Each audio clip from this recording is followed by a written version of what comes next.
Kekuasaan atau power dan politik biasanya dihubungkan dengan aktivitas masyarakat dalam bernegara. Tetapi tema utama kita kali ini adalah mempelajari mengenai kekuasaan dan politik sebagai proses umum yang terjadi dalam sebuah kelompok atau organisasi.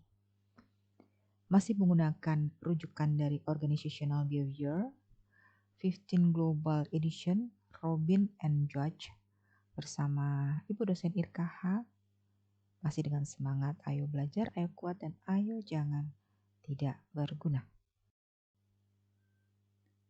Dia adalah seorang Indian American, pemimpin salah satu perusahaan konsultan paling terpercaya dan bergengsi di dunia, McKinsey & Company. Dari tahun 1994 hingga 2003. Dia adalah seorang filantropis atau tokoh yang disebut dermawan. Dia mengumpulkan puluhan juta dolar untuk perawatan kesehatan, pendidikan, dan AIDS. Dan dia adalah seorang eksekutif bisnis dan disebut sebagai model peran filantropis. Dia berkolaborasi dengan para pemimpin terkenal dunia seperti Gates, Bill Clinton, dan sejumlah CEO terkemuka dunia.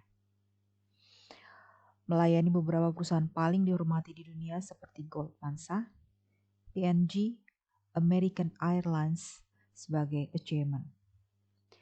Juga sebagai advisory dari sekolah bisnis terkemuka dunia seperti di Harvard Business School, Tsinghua University, Wharton Lauder Institute, Northwestern College. Orang-orang menggambarkannya sebagai sosok yang rendah hati dan tanpa ego. Banyak yang mengaguminya karena nilai-nilai yang dia berikan pada prinsip-prinsip kekeluargaan. Disebut juga sebagai pemimpin yang melayani. Selain itu, Bloomberg Businessweek menyebutnya sebagai pebisnis langka dengan integritas tak bercela. Namun ternyata Rajat Gupta atau pria ini memiliki double life. Hingga di saat FBI melakukan investigasi di Galleon Group dan CEO-nya yang bernama Tan Rajaratnam diketahui di tahun 2011 melakukan 14 fraud dan praktikal insider trading. Di situ ditemukan adanya percakapan telepon antara Rajaratnam dan Gupta. Dalam panggilan yang disadap, Gupta tampaknya telah memberitahukan kepada Rajaratnam tentang investor sebesar $5 mendatang di Goldman oleh Berkshire. Dan pada kesempatan lain, di 23 detik setelah menutup telepon konferensi, Gupta memberitahukan bahwa Goldman Sachs akan melaporkan sebesar quarterly loss. Pada saat yang sama, Gupta melakukan investasi dan menghasilkan keuntungan dari Galleon's profit dalam yang lain. Rajaratnam juga ternyata memberikan pinjaman kepada Gupta sehingga dia meningkatkan investasinya di Galleon. Dan rupanya inilah yang disebut dengan double life dari seorang Gupta. Di mana dalam sekejap dengan kekuasaannya yang besar, dia mengalami sebuah pukulan yang besar dan pada saat ini sampai dengan informasi ini diterima bahwa Gupta telah kehilangan kekuasaannya. Alain de Botton mengatakan bahwa kekuasaan itu simetris dengan kepercayaan, bukan dengan melakukan tindakan-tindakan kekerasan atau pemaksaan, tetapi dengan membentuk kepercayaan, menghasilkan sebuah kepercayaan. Selayaknya kisah tadi yang sudah kita dengarkan melalui pengalaman seorang Gupta, di mana disebutkan apa yang terlihat belum tentu itu yang sesungguhnya. Penampilan bisa jadi merupakan sebuah topeng atau kamuflase.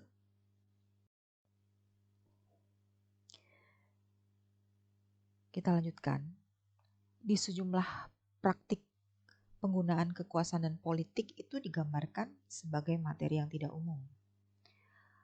Sebagian mengatakan bahwa perilaku penggunaan kekuasaan dan politik syarat dengan ketidakjujuran atau sesuatu yang ditutup-tutupin dan dirahasiakan. Benarkah seperti itu?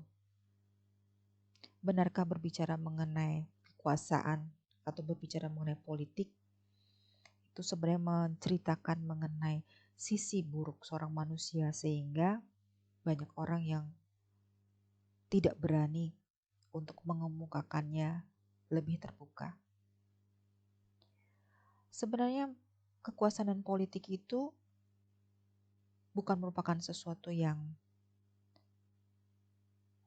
kotor sepanjang penggunaannya tepat. Tepat dalam arti tepat tempat, tepat jumlah. Sama seperti obat. Obat yang diracik tepat dalam dosis yang benar untuk orang yang tepat akan menyembuhkan penyakit, akan memberikan kekuatan, akan memberikan imun, akan memberikan tenaga. Tetapi apabila penggunaan racikannya itu salah dalam dosis yang berlebihan, tentu akan menyebabkan keracunan bahkan kematian. Untuk itu, dengan mempelajari bagaimana sebuah kekuasaan bekerja, kemudian penggunaan taktik berpolitik di sebuah kelompok atau organisasi dengan porsi yang tepat, dengan tujuan yang tepat,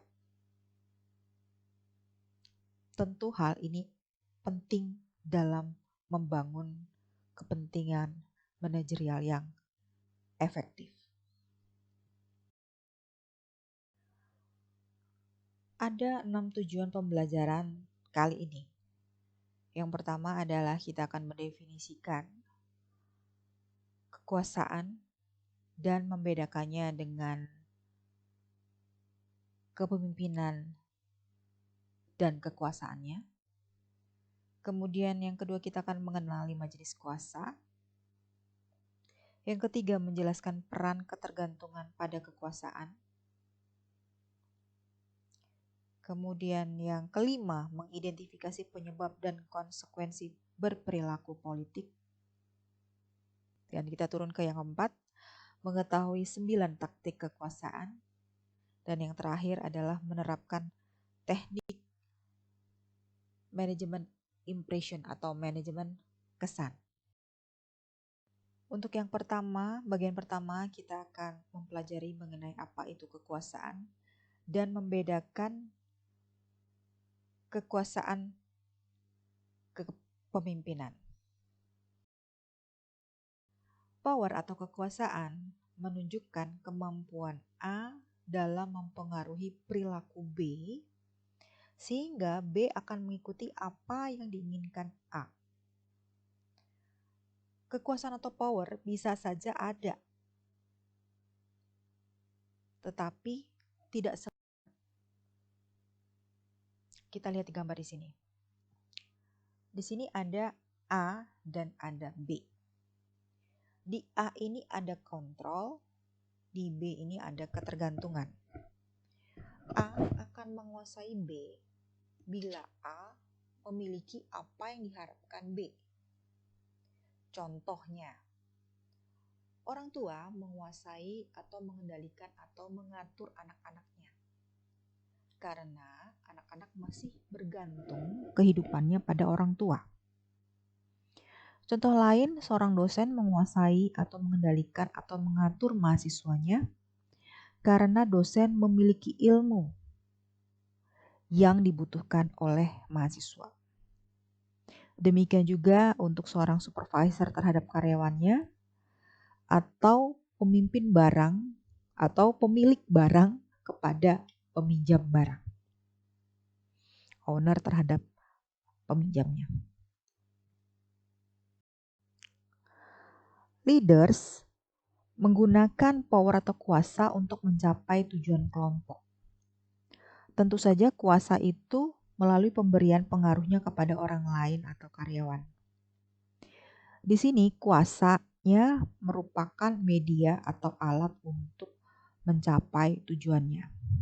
Jadi di sini jelas ya melalui gambar yang tampak bahwa sejumlah leader mempergunakan power sebagai alat untuk mencapai tujuannya. Sebuah keistimewaan yang dimiliki leader ya secara umum.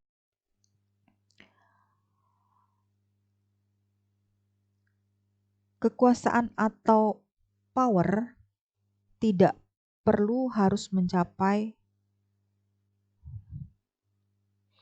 tujuannya. Sebuah kekuasaan atau power hanya membutuhkan ketergantungan.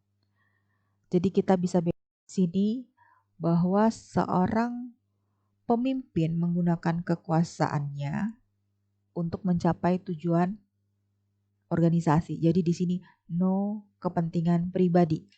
Tidak ada kepentingan pribadi. Tetapi yang namanya kekuasaan itu tidak perlu mencapai tujuan. Kekuasaan itu hanya butuh ketergantungan, keterikatan orang terhadap dia. Apa yang menjadi tujuannya tidak selalu harus disebutkan. Ya, dibedakan di sini dengan kepemimpinan ya. Kepemimpinan itu tanpa tendensi apa-apa kecuali dia pergunakan untuk alat mencapai tujuan.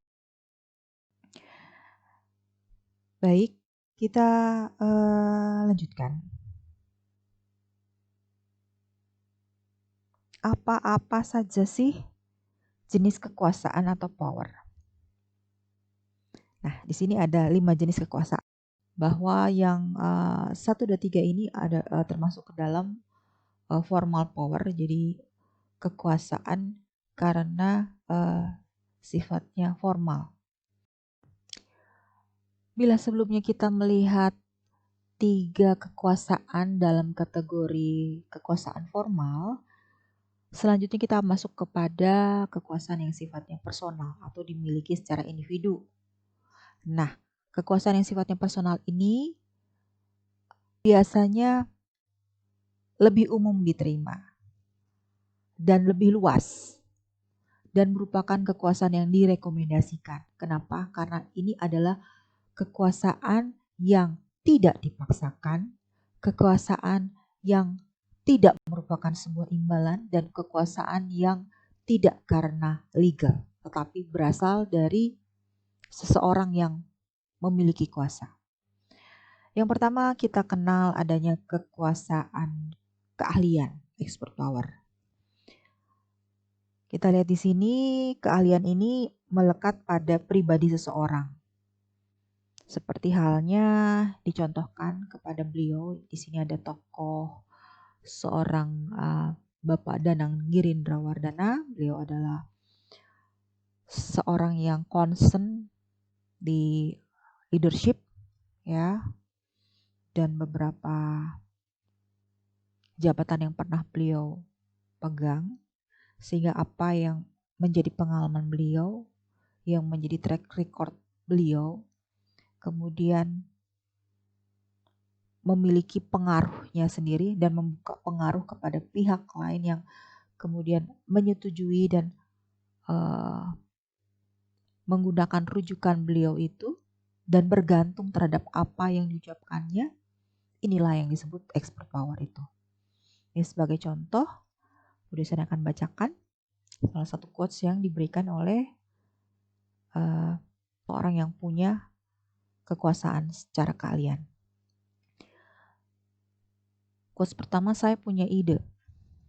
Oke, saya dan Anda sama. Jutaan orang lain juga mempunyai ide, namun yang membuat Anda beda dengan jutaan orang lain adalah kecepatanmu mewujudkannya. Jadi dimulai dari langkah pertama. Kemudian menunjukkan beliau adalah expert di bidangnya, masih di leadership.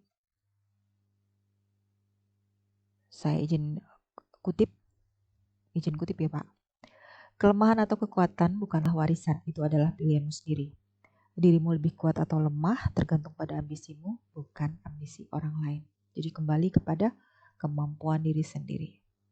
Oke.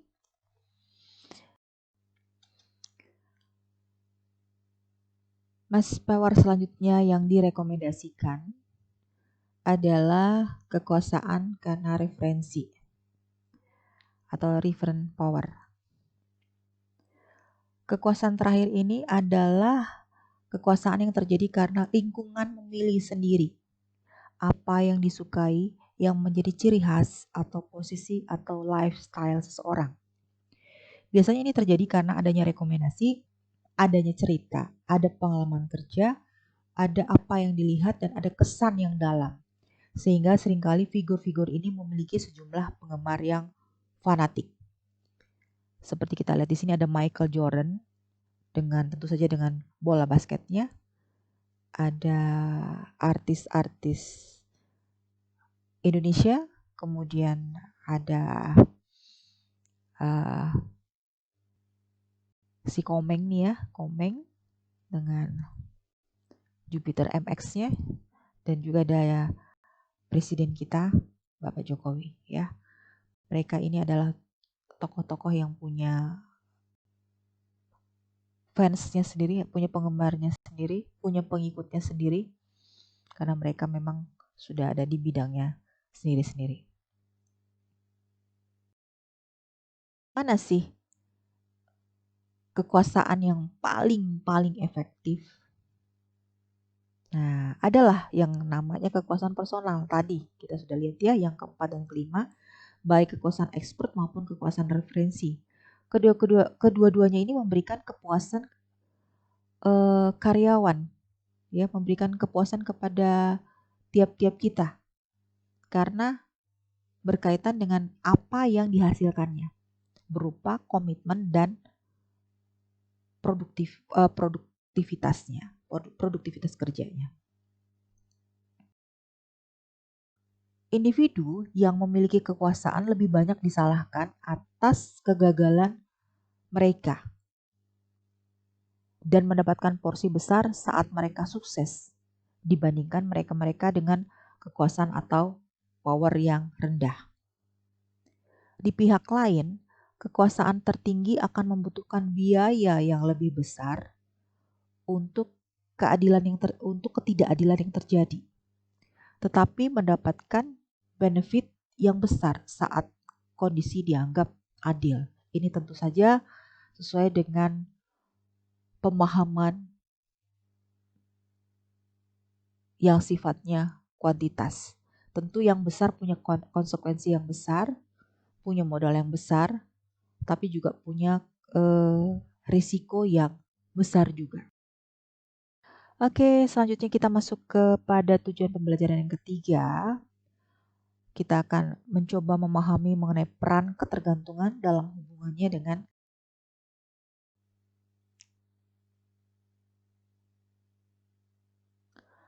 ketika kita memiliki segala sesuatu yang diperlukan,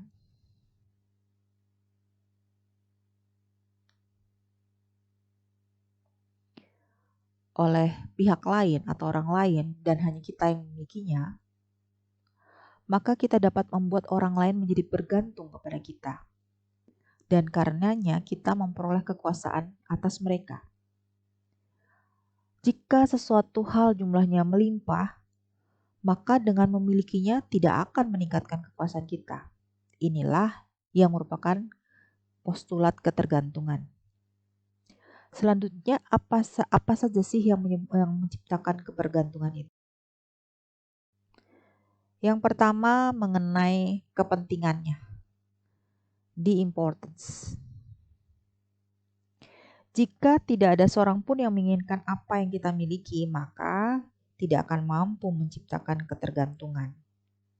Oleh karena itu, secara aktif organisasi berusaha menghindari ketidakpastian. Ketidakpastian merupakan yang paling penting dihadapi oleh perusahaan-perusahaan.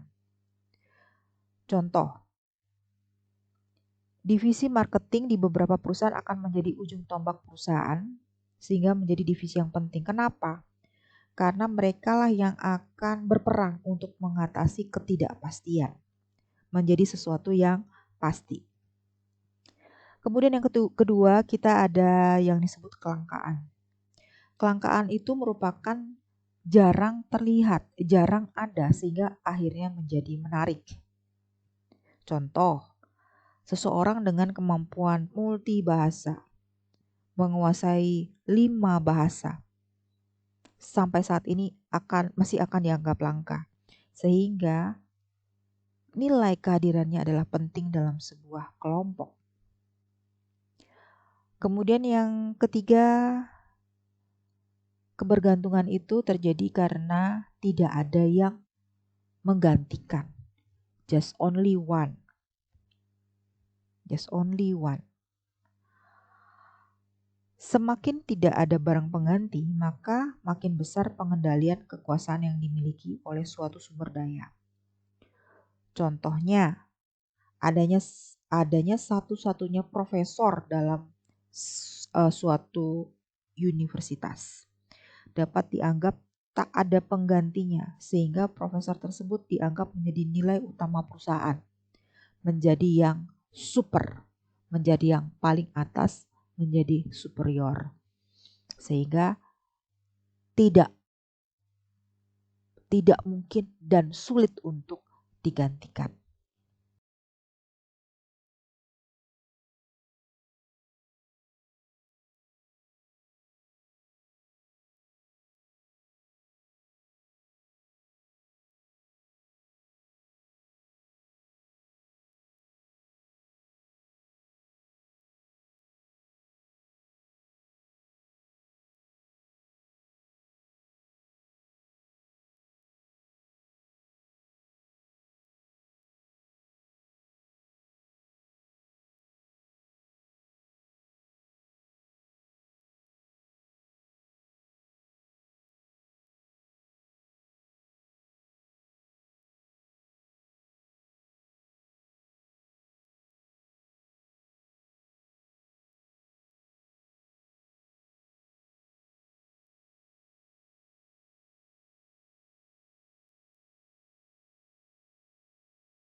Apa taktik kekuasaan yang dilakukan orang-orang untuk menerjemahkan kekuasaannya kepada tindakan-tindakan spesifik?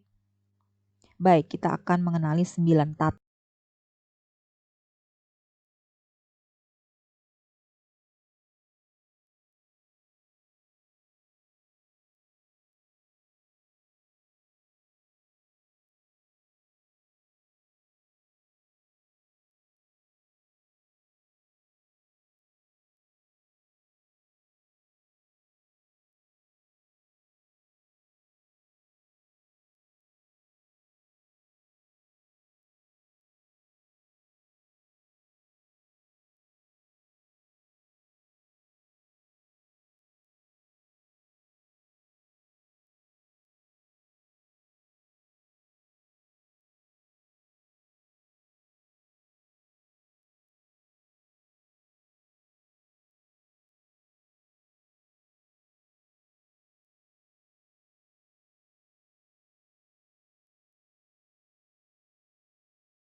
Yang keenam,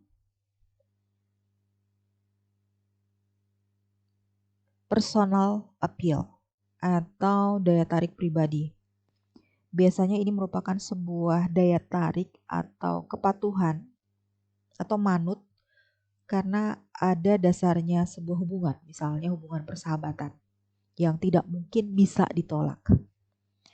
Kemudian berikutnya ada ungkapannya adalah oke, kita lihat di sini. Gambar 13.1 ini memperlihatkan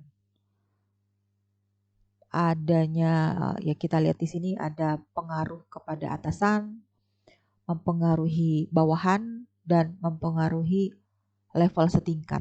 Jadi ada 3 arah ya dalam memberikan sebuah pengaruh. Pengaruh dalam hal ini adalah pengaruh untuk atau pengaruh atau kekuasaan untuk pihak lain melakukan apa yang diharapkannya. Kita lihat di sini bahwa ternyata bujukan secara rasional atau rational persuasion ini merupakan sebuah taktik yang paling efektif di seluruh tingkatan organisasi, upward, downward, serta lateral. Dan merupakan satu-satunya taktik yang bisa diterapkan untuk mempengaruhi level atas. Jadi baik yang bawahan bisa menyampaikan pengaruhnya, memberikan taktik untuk bisa disetujui kepada atasan hanya menggunakan rational persuasion ini. Dan kemudian hal yang kita dapati di sini juga adalah untuk mempengaruhi level bawah. Selain sama ya rational persuasion, di sini yang membedakannya adalah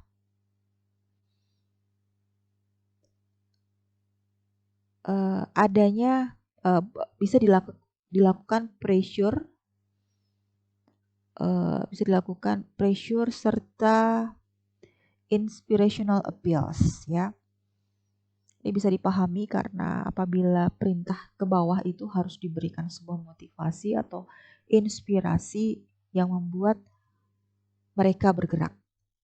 Ya, tugas seorang pimpinan adalah dia bekerja melalui orang lain dan dia berkewajiban untuk menggerakkan bawahannya.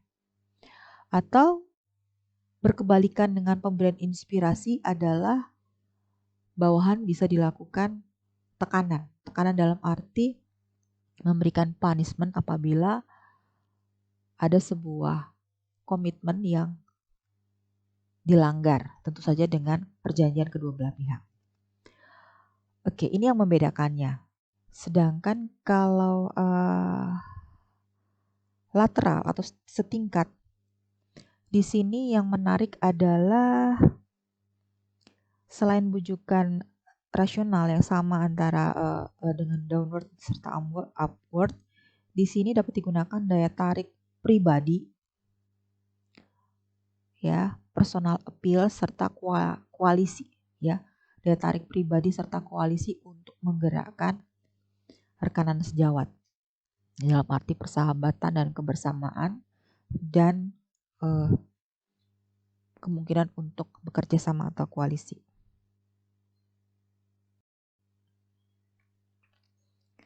Selanjutnya, bagaimana kekuasaan mempengaruhi orang-orang? Kita lihat di sini mengenai kekuasaan pada seseorang itu yang mengakomodir kondisi negatif. Bukti-bukti menjelaskan bahwa ada aspek yang merusak karena kekuasaan. Kenapa? Karena orang-orang itu cenderung menempatkan kepentingan pribadinya dibandingkan kepentingan kelompok atau umum saat dia memiliki kekuasaan. Kemudian hal negatif lainnya, bahwa kekuasaan juga merealisasikan orang lain dipergunakan sebagai alat bantu untuk tujuan instrumentalnya. Ya, ada sisi oportunistiknya di sini.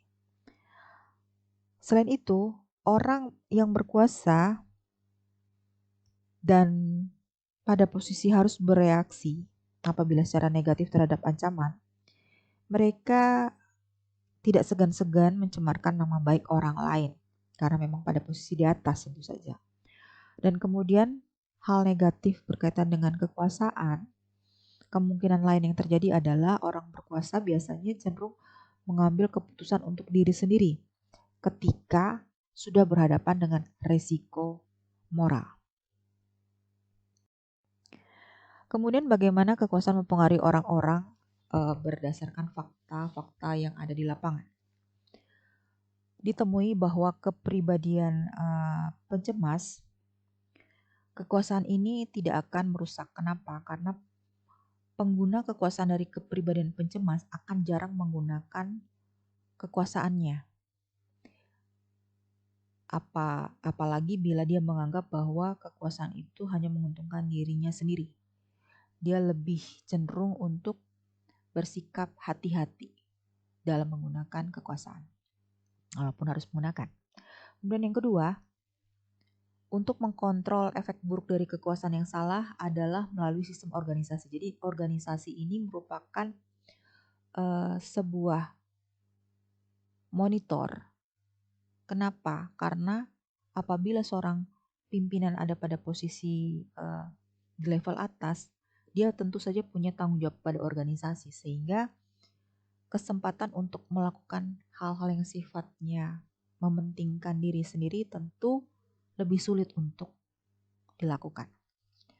Kemudian fakta yang ada menjelaskan bahwa memaafkan adalah sebuah kekuatan untuk menumpulkan efek negatif dari kekuasaan. Jadi ini menarik ya.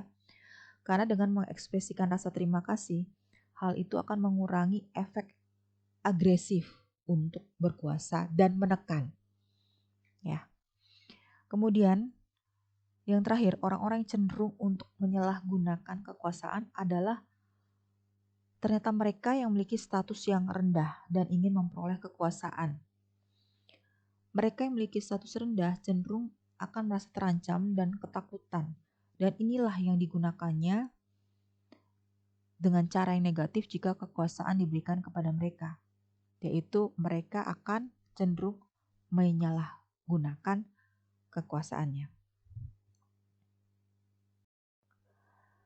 Bagaimana dengan yang positif? Apakah kekuasaan punya hal positif? Ya, tentu saja pasti. Yang pertama adalah memberikan energi dan mengarahkan pada pendekatan motivasi. Bahkan motivasi untuk membantu anggota kelompok lainnya. Ini sesuai dengan konsepsi properti kelompok ya, bahwa seseorang itu pasti akan dalam sebuah kelompok pasti akan menyalurkan energinya dalam rangka ketaatan dan kepatuhan mengikuti norma dalam sebuah kelompok. Nah, untuk seseorang yang punya energi, seorang yang punya kekuasaan dia akan lebih mudah untuk menyampaikan kepada yang lain dibandingkan apabila seorang tidak punya kekuasaan. Kemudian yang kedua, seseorang dengan identitas moral yang kuat akan benar-benar meningkatkan kesadaran moral mereka. Ya, jadi orang yang punya standar moral yang tinggi, kekuasaan itu justru mendukung atau semakin memperkuat moralitas mereka. Nah, sebaliknya bagi mereka yang identifikasi moralnya rendah atau lemah, maka perilaku kekuasaan itu justru mengarah pada perilaku yang cenderung mementingkan dirinya sendiri. Oke, kita sudah masuk kepada bagian yang kelima, yaitu mengidentifikasi penyebab dan konsekuensi dari perilaku politik. Politik itu memperhadapkan perlawanan dua kubu. Itu pihak kubu eksternal dan kubu internal. Perilaku politik adalah aktivitas yang tidak disyaratkan sebagai bagian dari perencanaan formal seseorang dalam sebuah organisasi. Tetapi perilaku politik itu akan mempengaruhi atau berupaya mempengaruhi distribusi keuntungan dan kerugian dalam organisasi. Karena keputusan yang paling penting harus diambil dalam keadaan tidak pasti, maka orang-orang dalam organisasi akan menggunakan setiap pengaruh yang mereka miliki dalam kapasitasnya mereka masing-masing untuk mendukung tujuan dan kepentingan mereka dan juga organisasi. Hal inilah yang tentu saja akan menciptakan aktivitas yang kita sebut dengan peta perpolitikan. Dalam hal ini, perpolitikan dalam sebuah organisasi. Nah, di depan kalian bisa melihat ada gambaran labelisasi politik, ya, yang disebut dengan perilaku politik versus yang disebut dengan manajemen yang efektif. Jadi seringkali seseorang melakukan sebuah tindakan, sebuah kode-kode alam, kode-kode organisasi yang disebut dengan perpolitikan, dan kondisi yang sebenarnya bisa dilakukan dalam kondisi yang normal, dalam perusahaan yang punya standar yang baik. Kita lihat di sini. Seringkali kita melihat ada orang, mungkin atasan atau mungkin level sejawat kita, yang melakukan blaming others, menyalah-nyalahkan. Sebenarnya ini bisa diartikan dengan atau bisa dilakukan dengan memperbaiki saja tanggung jawab. Ya, memperbaiki tanggung jawab dibandingkan hanya menyalahkan orang lain. Kemudian ada juga praktik yang dilakukan dengan melakukan kissing up atau intensitas komunikasi. Diperbandingkan dengan efektif manajemen adalah mengembangkan hubungan kerja yang baik, ya. Jadi kalau ada upaya yang dilakukan dengan melakukan kissing up, artinya sebenarnya sama aja dengan membangun sistem kerja yang lebih baik tentu saja hubungannya, ya. Kemudian yang ketiga ada yang disebut dengan apple policing. Itu sama saja dengan menggambarkan loyalitas seseorang, ya. Ibaratnya apel dibersihkan, itu menunjukkan rasa kesetiaan. Kemudian passing the buck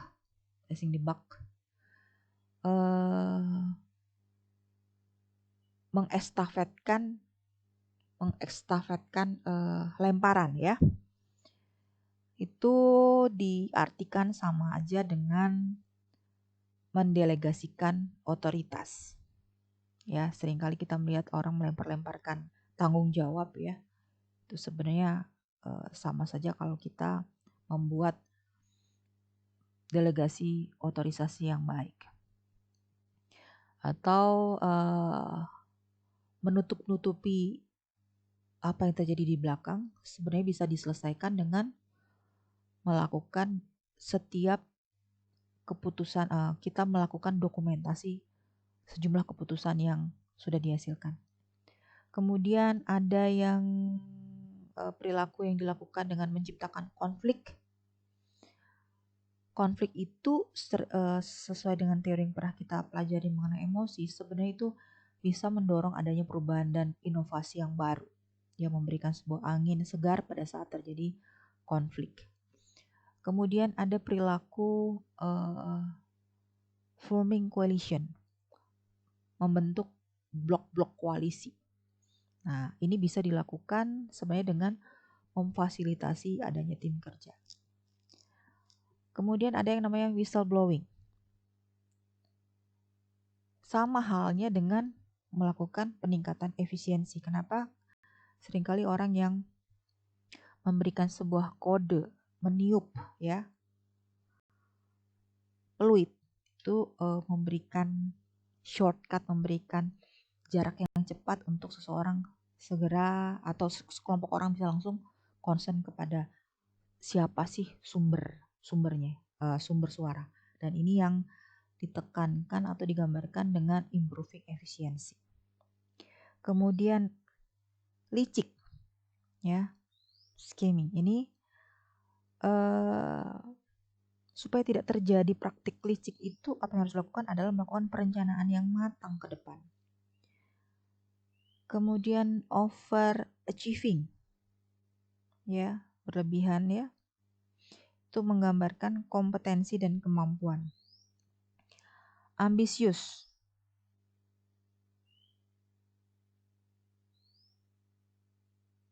berhubungan dengan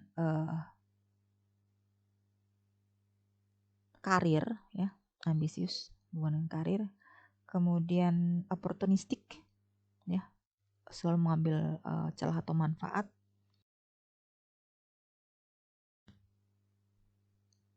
Tadi belum selesai. Kemudian ada tadi arogansi, itu gambaran dari confident atau percaya diri. Kemudian perfeksionis, itu adalah tendensi atau arahan untuk memperhatikan segala sesuatu lebih detail. Nah, faktor-faktor apa saja sih yang menyebabkan perilaku berpolitik? Apa saja yang menyebabkan terjadinya politik? Nah, kita lihat di sini ada sejumlah hal yang bisa kita lihat. Yang pertama adalah faktor internal, ya, individunya sendiri. Kemudian faktor organisasi.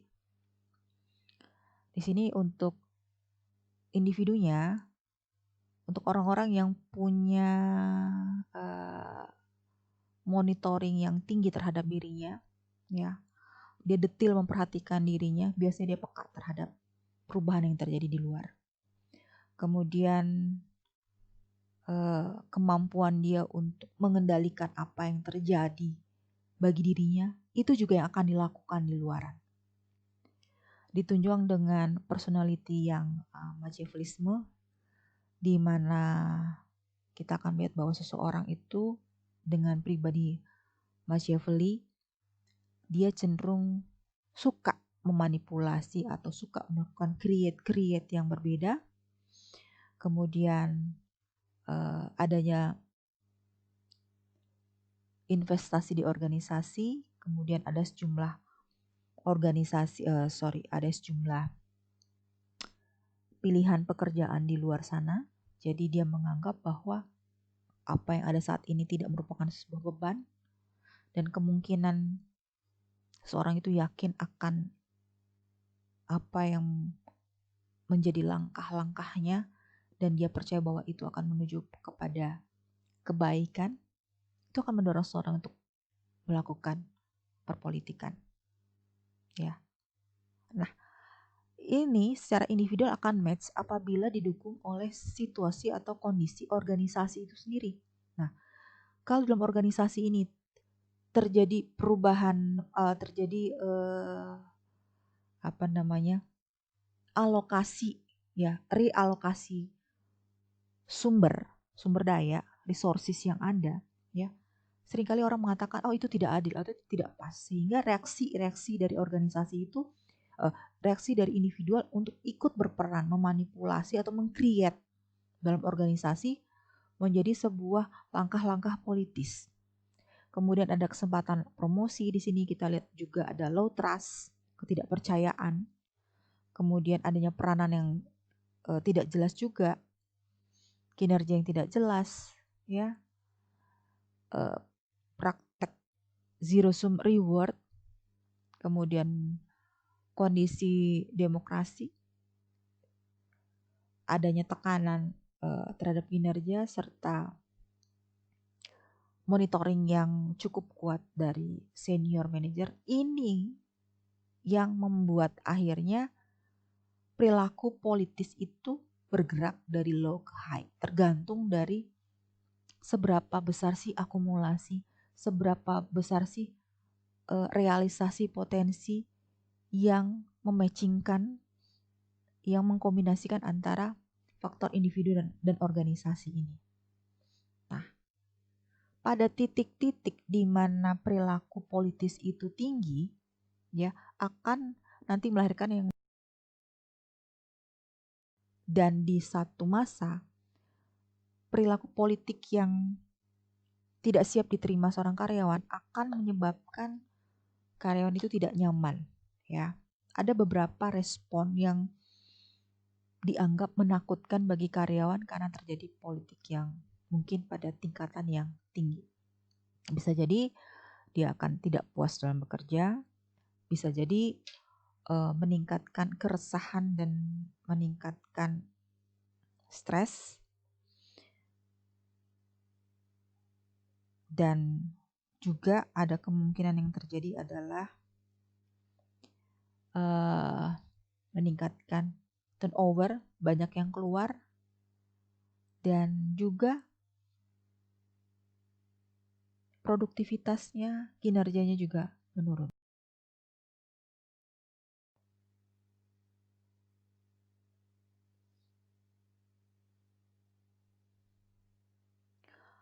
Sebuah studi memperlihatkan bahwa para pekerja pria itu lebih responsif terhadap kepemimpinan yang beretika dan yang menunjukkan perilaku kewargaan atau ketaatan yang tinggi. Sedangkan wanita cenderung terlibat dalam perilaku kewargaan saat dia melihat lingkungan secara konsisten beretika. Jadi jelas ya bahwa pria itu lebih memperhatikan segala sesuatu yang sifatnya logis, sedangkan wanita melihat pada kondisi yang stabil dulu, baru dia kemudian bisa mengikuti apa yang dilihatnya stabil itu.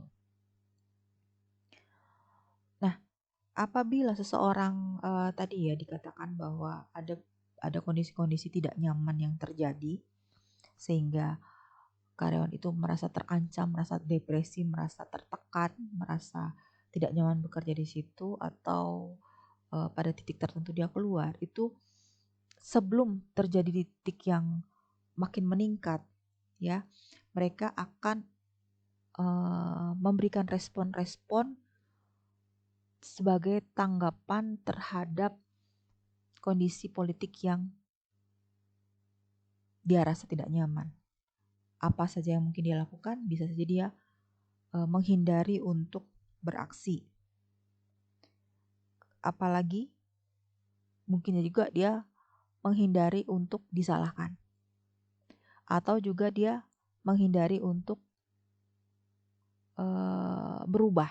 Nah, ini di tabel depan kita melihat beberapa hal praktikal yang bisa dilakukan. Misalnya ada orang yang melakukan tarik ulur jawaban, ada orang yang bermain aman, ada orang yang yes sir, yes sir, yes sir, yes sir, yes sir, tanpa dia itu tidak punya keinginan untuk melawan, atau mungkin menyalahkan pihak lain, atau mungkin dia melakukan pembenaran, atau dia mencari kambing hitam atas apa yang dipersalahkan, atau mungkin dia melakukan proteksi diri yang berlebihan. Jadi ada sejumlah cara yang dilakukan seseorang apabila seorang itu sudah merasa tidak nyaman atau merasa. Baik, selanjutnya kita masuk kepada materi yang terakhir,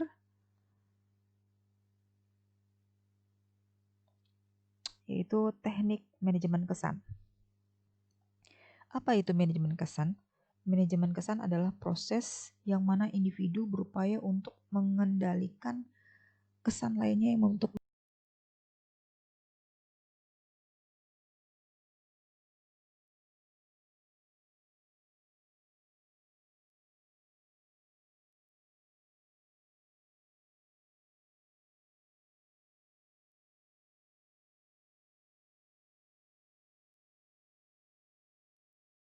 sebuah kesan, ya.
Kemudian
kemudian yang 1, 2, 3, 4, 5, 6. Yang keenam adalah kita lihat di sini meningkatkan. Meningkatkan mengklaim bahwa sesuatu yang Anda lakukan lebih berharga daripada yang dipikirkan oleh sebagian besar anggota organisasi lain. Teknik manajemen impression ini juga sama ya. Dia fokus pada diri sendiri. Contohnya, seorang jurnalis melaporkan pada editornya. Laporan saya tentang kisah perceraian selebritas ini benar-benar merupakan pendorong besar bagi penjualan di minggu ini. Padahal kenyataannya bisa saja tidak seperti itu karena proporsi tulisannya hanya 2 halaman dari anggaplah 20 halaman dari media cetak yang memuat berita tersebut, memuat berita gosip.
Baik, manajemen kesan tadi mengakhiri dari pembelajaran kita untuk kesempatan ini.